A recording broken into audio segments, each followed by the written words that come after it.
You will often hear me say that homeschooling doesn't have to be as hard as we make it. Well, in practicality, Angie, what does that even mean? And that's what I'm going to be sharing with you today are 16 different sort of tips or hacks to make homeschooling a little bit easier. Number one is to take advantage of some of the many benefits of homeschooling, such as choosing a schedule that works for you.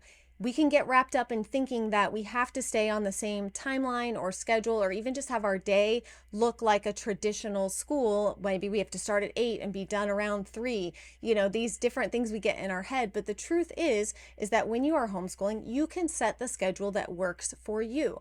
If you are an early riser and so are your kids, you can get started as early as you want. If you guys are the kind of family that likes to sleep in, if your kids will sleep in and you like to sleep in a little bit, then wait and get started later. There are families who have both parents working who homeschool in the evenings. I mean, really, the flexibility of homeschooling provides you the ability to set a schedule that actually works for you. And by doing that, you are taking steps to make homeschooling easier because you are not trying to butt up against what is the nature of your family and what's like a natural flow and a way for you guys to live your life on a daily basis.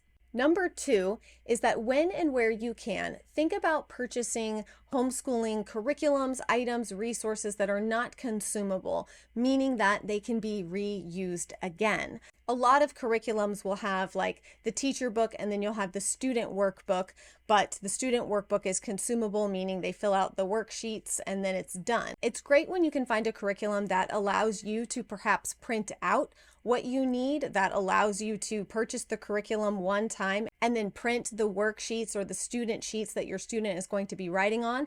Maybe if they're a younger child with less complicated writing or work to do on the sheet, you can also use the method of slipping that worksheet into a sheet protector. Or I found these really great, like more robust, sturdy sheet protectors on Amazon that you can slip worksheets in different forms into so that your kid can write on them with like a dry erase marker.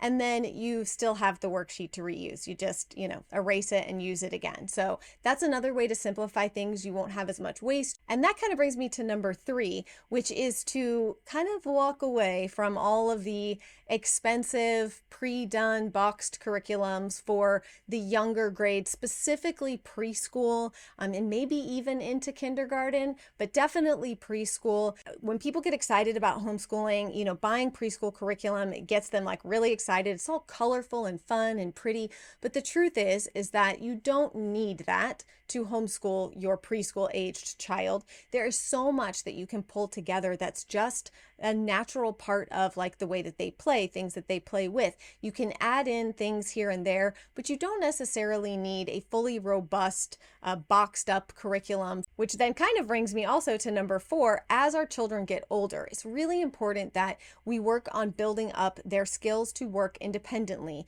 their autonomy with their schoolwork, giving them some personal responsibility over what they are doing, what they are responsible for. This is going to make your life a lot easier as your older kids get older and your younger ones are coming up. And there's certain grade levels and areas where kids need a lot more hands-on help from mom as the teacher, and grade levels where they can do more just like free play learning as well as more independent learning. So we want to make sure we're ushering our kids through those phases so that we don't end up with, 5 or 6 kids that are, high school and middle school, and we're having to help with every single subject for every single child. That is basically not possible, right? So we really want to set our kids up for success in starting to work on independence as soon as possible. Number 5, the other thing that I always try to encourage moms, especially moms who have a lot of children. I have 8 children, so I know this from firsthand experience, and that is that you want to utilize group learning as much as possible. Back in the olden days, they used to have the one-room schoolhouse, learning similar things, but at their different levels, so sort of being called up to learn something that might be above their level, as well as, helping littler, younger children who need help. It's just really this mentality of like group learning. And there's so much amazing curriculum out there that encourages group learning, especially again, if you're teaching kids of a wide age group. There are some subjects that just by nature lend themselves to be great for group subjects. History, science. There are lots of really great curriculums out there that offer this, where you're teaching the same lesson, but what the student is expected to take away from it, to learn from it, to answer questions on, to take further on their own, varies greatly depending on the age of the student. Just off the top of my head, for example, The Good and the Beautiful, their science units, their history curriculum, they offer that, where you're teaching, the same topic to everybody, but what the student is expected to do after varies depending on the age level.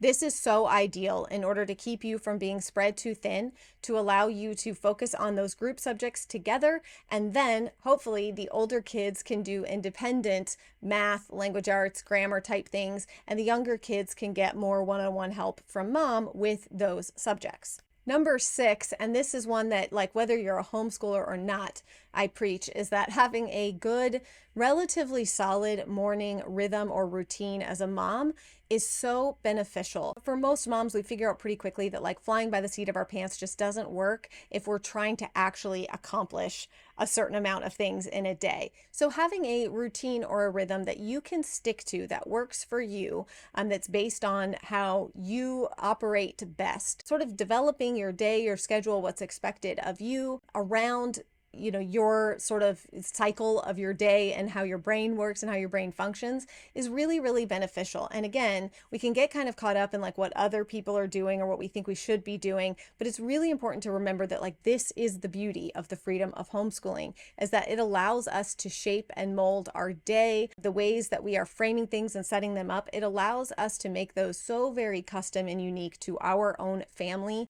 It would be silly to squander away that freedom because we think that we need to fit into some kind of mold. So again, I say another check in the box for like why the flexibility of homeschooling can be so beneficial.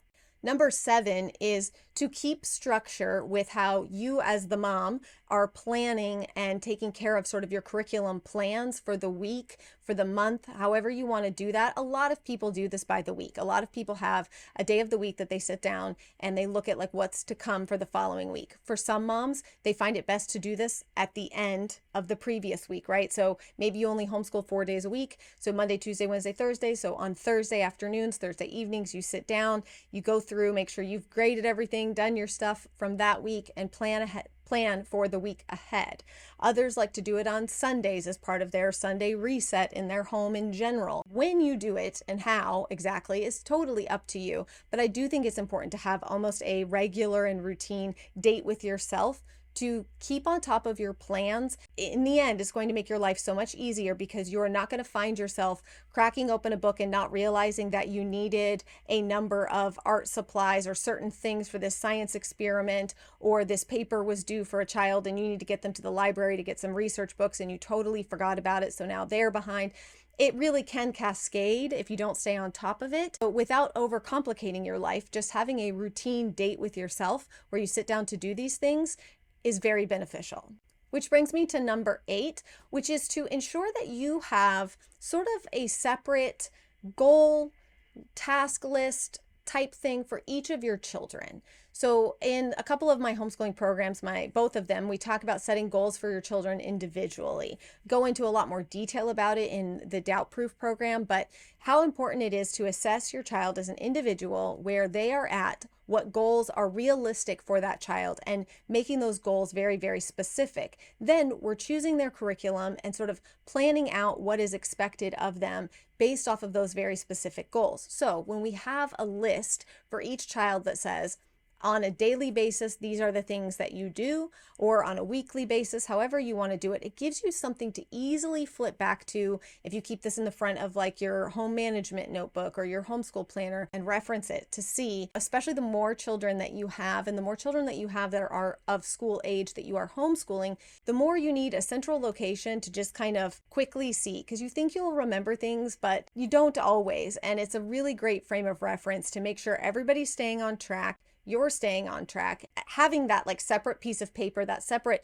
sort of list or page for each child also allows you to have a place where you can jump back and add things as the school year goes on. You can sort of have one central place that's almost like a brain dump for each child and where they're at. Number 9 is to get your kids involved. not just in school, obviously, but in your home and in the chores, the routine, the rhythm of your home. I'm a firm believer in letting my kids have a great childhood, which is why I withhold certain pieces of technology and social media and stuff, because that's the robbing of a childhood. But building up some responsibility and having some chores and being a part of a team as a family that contributes is not a punishment. It's just you're a human being that lives in this home.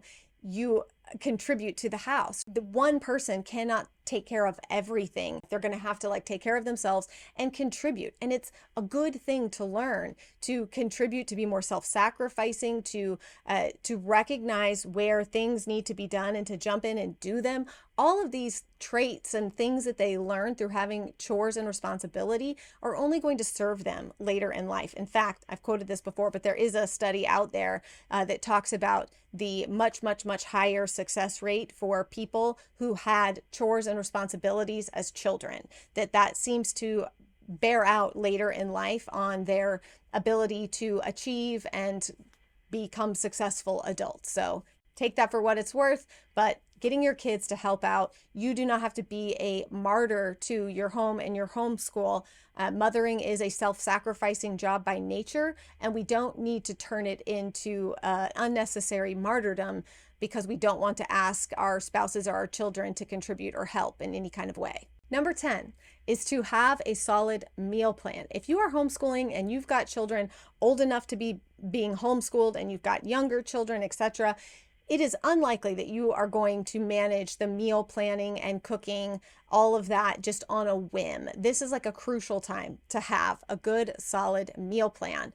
If you've never made a meal plan before, or if you don't like meal planning and you don't feel like you're very good at it, definitely check out my workshop. It's in the shop now. It's creating a capsule meal plan, and it will help you create 12 weeks of meals or any amount of time, because it's a whole formula that I teach you exactly how to do it. So you could do it for 3 months, 6 months, however long you wanted to. But it's creating a capsule meal plan. It'll allow you to get your meal planning, your grocery lists, and even a significant portion of your grocery shopping done basically very, very quickly in a day or two. And then you can kind of have your life back and have an easy to schedule, plan, and implement meal plan for your family. Definitely check that out if you need help, but having a meal plan is so important. I like to kind of the night before take a look at the next day, what's going on, what's on the meal plan, because sometimes you got to take something out of the freezer, etc. But getting into the habit of these things is very helpful. I'm one of those people who doesn't like to meal plan. That's why I kind of came up with the capsule meal plan method and how I do it, because I don't love to do it. I feel like it takes up time. I get distracted. So I do it that way so that I can just kind of sit down once. It's all done. It's all ready. Everybody knows what's happening. It's such a simple way for me to keep on top of that, because when you are homeschooling and you are eating all of your meals at home most of the time, it can be overwhelming. Number 11 is do not discount the fact that good old-fashioned documentaries and nonfiction movies and things like that can absolutely count towards homeschooling, count as a homeschooling day. There were plenty of days. I mean, I was someone who was homeschooled and went to public school, so I kind of have seen both worlds.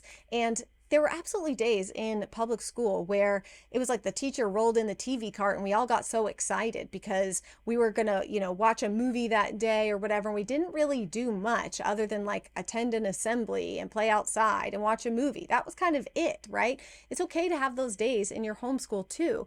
And if the documentaries are very much focused on a unit study that you're doing, a topic that you're learning about, I still, as an adult, it's why people make so many documentaries and we watch them, because they're fascinating. And often the truth is far more interesting than fiction anyways. So really diving in and learning about different things, different topics, it kind of opens the whole world to your family, to your children. And sort of coinciding with that one, so same part of number 11, is audiobooks.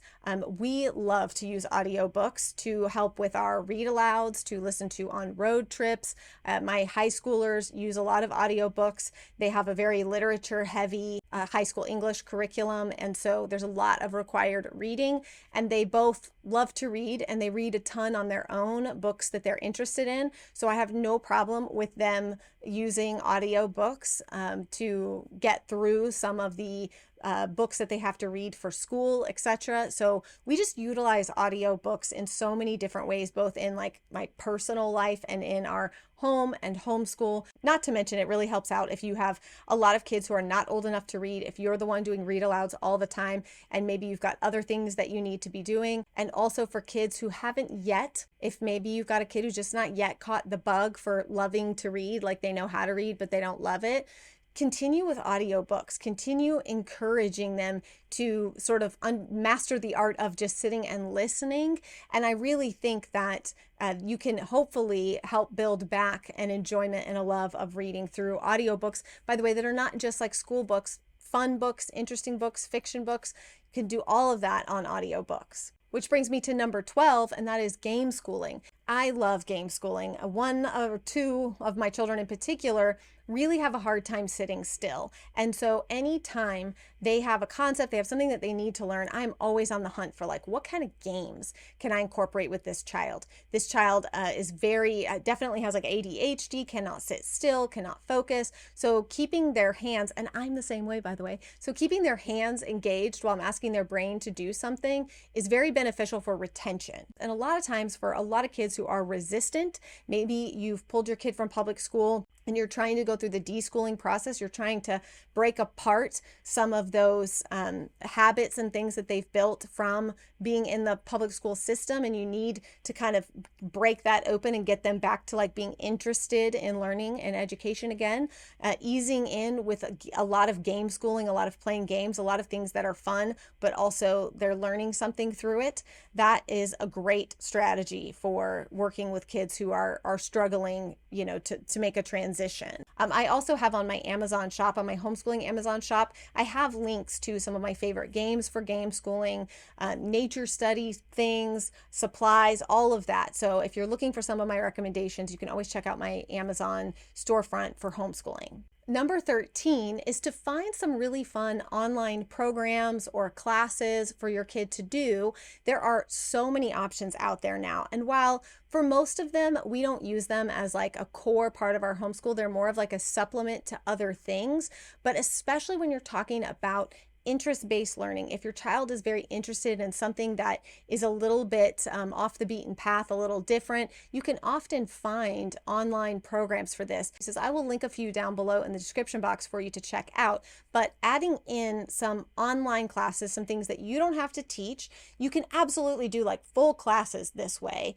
Some of our curriculum is online, but most of ours is in person. That's just how we like to do it. But we do like to add in supplemental classes and interest-based things that maybe the kids just want to explore and see if they're interested in it.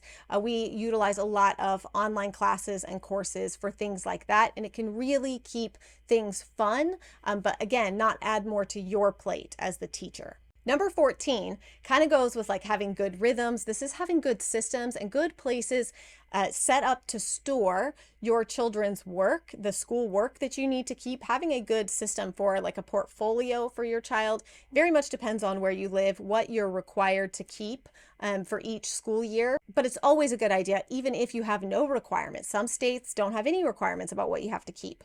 But even if you don't, I highly recommend having a portfolio for each of your children. I do have some printables in my shop to help you build a portfolio for each of your children that gives you like beginning of the year, end of year questions to ask, like interview questions, and then ways to separate and show you how I do it, like with a file folder for each grade. So at the end, each child has like a banker's box with their K through 12 portfolio. So you get to select out the pieces of work, maybe writing, artwork, whatever, that you feel like should be held onto for that child for that year, and create a portfolio for them.